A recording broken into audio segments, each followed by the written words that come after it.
Hi, welcome to Write to Top. I'm Adam. In today's video, we're going to look at how to write a conclusion paragraph for your test essay, your Task 2 essay. IELTS, TOEFL, whatever English test you're taking. The conclusion is actually very simple, very standard way to end your essay, but at the same time, it's very important. This is the last impression that you're giving the grader, that you're giving the reader, and you want to make sure that you don't confuse the reader, that you don't make any errors in grammar or vocab usage or anything like that. This is your last chance to make an impression, and it's also your last chance not to lose points. Okay, I'm going to talk about that a little bit more as we go on. Now, very simple in that there are set structures. There's a certain way to start your conclusion. There are certain elements that have to be in it and certain elements that should not be in it. Okay, so we're going to look at all these, starting with how to begin your conclusion. Now, I have here a few expressions that you can use. Now, I want you to remember that you only need one. You only need to know one of these, and you can use the same one every single time. So you don't need to know all of these, but I know that some of you like to have a little bit of variety, that you like to have a little bit of a few options, basically, when it comes to starting your conclusion. So you can begin with, in conclusion, go to it. To conclude, go to it. To sum up, to summarize, in summary. Now, these are a little bit boring. Everybody uses them. So some people want to be a little bit different. But don't experiment too much in the conclusion, right? Just get to it. You're probably running out of time anyway. Better to use whatever time you have left to finish the conclusion quickly and have a little bit of time to look at your essay, maybe make a few edits, make sure you put all the right elements in there and are not missing anything. So, but if you want a different expression, you can say, thus, with the above in mind, means basically what came in the body and the introduction, and then go on to give your conclusion, or thus, it is fair to conclude that, and then go on with your restatement of your thesis, which we'll talk about. Again, in the final analysis. Now, some people wrongly begin their conclusion with finally, lastly. Finally and lastly are not ways to begin a conclusion. Finally and lastly are the ways to begin the last paragraph of a list. First, second, finally. First, second, lastly. It's not a conclusion. It's just the last entry in a list. So don't use these to start your conclusion. All in all is basically okay to start a conclusion, but it's a little bit casual. Don't use it for the IELTS or TOEFL. This is a formal academic essay. Although this is a good introductory phrase for a conclusion, avoid it. Now, some people write, as I have discussed above. Well, I know you've discussed this. So you don't actually need to mention again that you've discussed this. I've just read your essay. I know you discussed it. This is a little bit of a weak introduction to the conclusion. Not wrong. If you want to use it. A little bit weak. Okay, it's redundant. You don't need to use it. It's already understood. So don't use any of these. But again, choose one and just practice every time with the same one. In conclusion, go. In conclusion, go. In conclusion, go. Nothing wrong with that. Okay, now we're going to look at a few do's and don'ts of the conclusion paragraph. Okay, do's. What should you do with your conclusion? Okay, keep it short. 1 or 2 sentences are enough. Once you get into your third sentence, you're probably starting to go off topic or you're introducing a new idea. Avoid that. 2 sentences are plenty. Even 1 sentence is enough as long as it's a complex sentence. If you have a very simple sentence, 1 sentence, it's probably not enough. I usually recommend 2 sentences. 1 if you can make it a nice complex sentence. 3 can be okay, but avoid it. Okay, I'm going to show you an example of that later. Keep it simple. Don't try to be creative. Don't try to get all new ideas and new things in there. Don't try to be very sophisticated with it. A boring conclusion is a good conclusion. Why? You've put all your energy, you put all your creativity, all your language skills into the body. You've put your arguments, you've put your thoughts, you've put your complicated structures, etc. in the body. Don't do it in the conclusion. Your conclusion is the last chance you have to make a good impression. Don't make mistakes in the conclusion because that's the last thing that will stick in the grader's mind, okay? You should restate the thesis. Don't forget to say why you wrote the essay. Say it again. Use different words. That's why restate is underlined. Okay. Make sure that you're not using the same words that you used in your introduction. All new words, but you're basically saying the same thing as you did in your introduction. You are reinforcing that thesis. Okay. If you gave an opinion in the introduction, make sure you reinforce that opinion. If you give an outline of what the essay will cover, make sure you restate that this is what the essay covered, basically. For advantages and disadvantages, there are advantages and disadvantages, pros and cons. You're using different words. Restate the highlights. So don't give me details. Don't tell me all the details that you put in the body because I've already read the body, but give me the general idea. Put it into a summary, into 1 or 2 word summary of the points or the arguments that you made. Okay? Now, this sounds a little bit silly, but write a conclusion. Don't forget to write a conclusion. Now, if you don't begin your conclusion with in conclusion or to conclude, I don't know that this is the conclusion. I will understand it once I've read all of it, but by then it's too late. You've already lost me. You've broken the flow. Make sure that you have a conclusion. Make sure it's a very clear conclusion. Okay? Very simple. Let's move on to the don'ts. What should you not do in your conclusion paragraph? The most important thing is don't introduce any new idea. Why? You can't elaborate. It means you can't develop this idea. You can't explain what this idea has to do with your thesis, how it supports your arguments. You can't elaborate, so don't put it in there. That will only confuse the reader. Oh, new point. Well, what do I do with this? What does this connect to? I don't know. Lose points. Okay? And it also weakens the main arguments.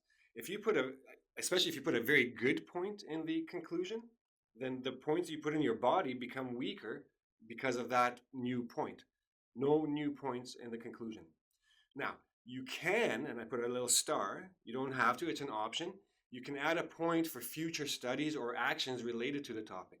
So you can say, based on what I've discussed in the body, the government should do this, for example, or people should do that. You could add that, but be careful not to make a new point out of it. Future, you can say future consequences, future effects, future impacts, future actions that can be taken, but don't get too detailed and make sure that it's relevant and based on what you said in the body. Okay? You can say governments ought to, people should, this, although we can say that this is the right way, it requires further studies, etc. Very general. Don't get too detailed about it. Now, some teachers will tell you that in your conclusion, if you have an opinion, for example, just say their opinion again. In conclusion, I believe that. But I personally see this. It's not wrong. You can do it, but it's a weak conclusion. Why? If you had a very good and very strong argument in the body paragraphs, then it's very clear that in your conclusion, you're just reinforcing that idea. You're taking your thesis and you're making it a statement. If you're just simply saying, in conclusion, I believe that, well, I already know what you believe. You told me that in the introduction. If you're just telling me that again, it's a little bit weak. Make it a firm, a positive, a clear statement that because of your arguments, this is now the case. It's not an opinion anymore. It's almost a fact now, okay? Don't overwrite. Again, keep it to 1 or 2 sentences. Keep it short and simple. And don't start being creative with your language. Don't try to add too much. Don't give me too many details. Don't give me any new arguments. Don't give me any sophisticated language, or like a lot of people try to put all their whatever transitions or linking words they didn't use in the body, they try to squeeze it in the conclusion. You're forcing things. Your whole conclusion is going to become weaker and fall apart. You're going to lose points. And that goes with language. Don't experiment with the language in the conclusion, okay? When the grader gets to the end of your body paragraphs, when he or she understands your argument and understands how you have or have not supported your thesis, your introduction, you've basically already gotten your score for the essay. In the conclusion, you don't want to make any mistakes. You don't want to make any grammar mistakes. You don't want to make any mistakes with vocab. You don't want to make any mistakes with punctuation. Keep it simple, keep it short, keep it to the point, don't lose points. Okay, don't experiment here. Do all your experimenting in the body paragraphs. Okay, so we're going to look at a few examples now, and you'll get a better idea of what I'm talking about here. Okay, so what I have here, I have the question task. I have my thesis statement where I actually give my opinion because this question is asking for an opinion. I'm telling you what I did in the first body and the second body, and then I'm going to show you the conclusion. So the question is asking you to what extent do you agree or disagree with the belief that voting during elections is a waste of time and energy. So my introduction, while I agree for the most part, that's my extent, that no individual can make a great impact through one vote, I also believe that mobilizing an entire segment of the population can make all the difference in the world. Okay, so I'm telling you my belief that you can make a difference with your vote. Body one, why it's in everyone's interest to vote. Body two, the dangers of not voting. And then to conclude, in my conclusion, to conclude, no one vote on its own can change the status quo. However, every single vote can add to a collection of votes and garner a powerful tool to keep fringe elements at bay and to make politicians listen up and act. So, no one vote on its own can change the status quo. That means that in my thesis I said no individual can make a great impact, through one vote. However, and I also believe, so I have the however, every single vote can add to the collection and make a difference. And it's a powerful tool, so it's in everyone's interest, and keep fringe elements away, which I discuss as part of the dangers. The fringe elements, which is another topic altogether. But I have my introduction, I have my thesis, I have my main arguments from my body, and I have technically one sentence, but really I split it into two with a semicolon. So technically one sentence, but there you go. Very short, very sweet, to the point. Let's look at another example.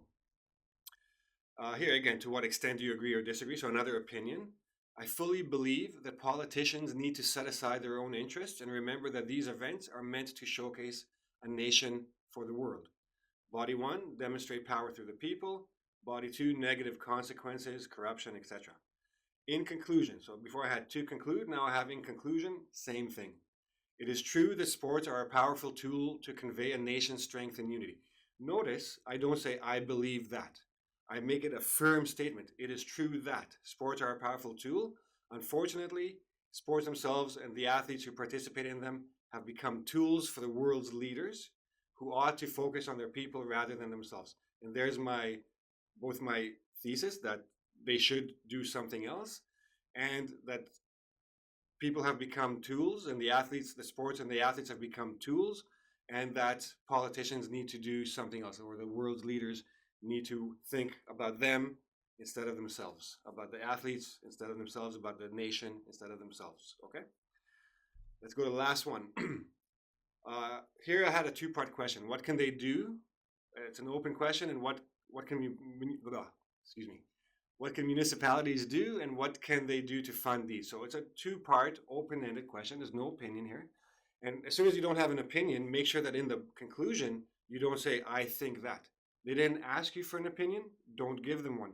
Not in the introduction, not in the conclusion. As this essay will demonstrate, so I'm outlining what this essay will do. City officials have several options when it comes to encouraging locals to commute by bus, train, or other means, including taxing drivers, which would also finance infrastructure as well as changing public attitudes. Body one, collecting fees, taxing drivers. Body two, educating the public. Okay, so here I wrote two conclusions. In the first one, I have three sentences, simple sentences. In the second one, I have the same conclusion, but two sentences. In summary, a government has the power to change a city's traffic situation by altering the public's views. Okay, so they can do something. If the cost of driving increases sharply, people will likely choose to save time and money by taking the bus. One, if they also believe that a train is more enjoyable, they might want to take advantage of this opportunity. So, taxing them and educating them, or showing them a different attitude.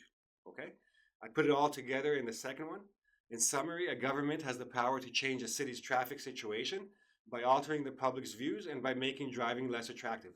Put both into one sentence.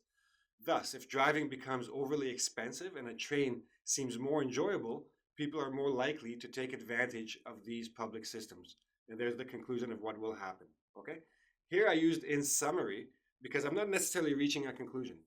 You asked me what and what, I gave you what, and now I'm summarizing the whole thing. Okay?